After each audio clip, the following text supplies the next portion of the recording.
ദാ അങ്ങ് അറേബ്യൻ നാട്ടിലെ മധുഹൂത്ത് ഞങ്ങളുടെ കരുനാഗപ്പള്ളിയിലും ഞങ്ങളത് കഴിക്കാൻ വേണ്ടി പോവാണ് കേട്ടോ.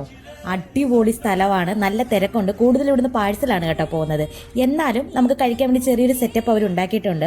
സൗദിയിൽ മധുഹൂത്ത് ഉണ്ടാക്കുന്ന ഹോട്ടലിൽ നിന്ന് പഠിച്ചെടുത്ത് റെസിപ്പി വെച്ചിട്ടാണ് ഇവരിവിടെ അത് ചെയ്യുന്നത്. ഇതിനകത്ത് എടുത്തു പറയേണ്ടത് ഇവരുടെ ചിക്കൻ്റെ പ്രിപ്പറേഷനാണ്. എന്ത് സോഫ്റ്റാണെന്ന് അറിയാമോ, നമ്മൾ അങ്ങോട്ട് എടുക്കുമ്പോഴേ പൊടിഞ്ഞു പോകുന്നതൊക്കെ പറയത്തില്ലേ, ആ ഒരു ഐറ്റമാണ്. പിന്നെ ഇവിടെ ഷവായി, അൽഫാമും ഫ്രഷ് ജ്യൂസൊക്കെ അവൈലബിൾ ആണ്. എനിക്ക് നല്ലോണം ഇഷ്ടപ്പെട്ടു കേട്ടോ. ഉച്ചയ്ക്ക് 1 മണിക്ക് ശേഷവും വൈകുന്നേരം 6:30 ശേഷമാണ് ഇത് നമുക്കിവിടെ അവൈലബിൾ ആയിട്ടുള്ളത്. ഇതിൻ്റെ ലൊക്കേഷൻ വരുന്നത് നമ്മുടെ കുറ്റിവട്ടം തേവലക്കര റോഡിൽ പനേരാർകാവ് കഴിഞ്ഞ് ചാമ്പക്കടവ് പോകുമ്പോഴത്തേക്കാണ്. നല്ല അടിപൊളി ടേസ്റ്റാണ് കേട്ടോ. നമ്മുടെ സ്പ്രിംഗ് കഫേ എന്നാണ് ഇതിൻ്റെ പേര്. പിന്നെ അത് കഴിഞ്ഞ് ഞങ്ങളൊരു ഫിലിമിനൊക്കെ പോയായിരുന്നു, സൂക്ഷ്മ ദർശിനി. നാക്കുടങ്ങി. പിന്നെ ഞങ്ങൾ അതിൻ്റെ ഇടയിൽ നല്ല സൂപ്പർ ഒരു സാധനം, കാത്തിരുന്നൊരു സാധനം കണ്ടായിരുന്നു. എന്താണെന്നറിയാമോ, നമ്മുടെ പുഷ്പ ഫിലിമിൻ്റെ ട്രെയിലർ. അത് കണ്ടപ്പോൾ പിന്നെ വേറെ ഒന്നും കാണേണ്ടെന്നായി. അപ്പം മധുഹൂത്ത് എല്ലാവരും ട്രൈ ചെയ്ത് നോക്കണേ.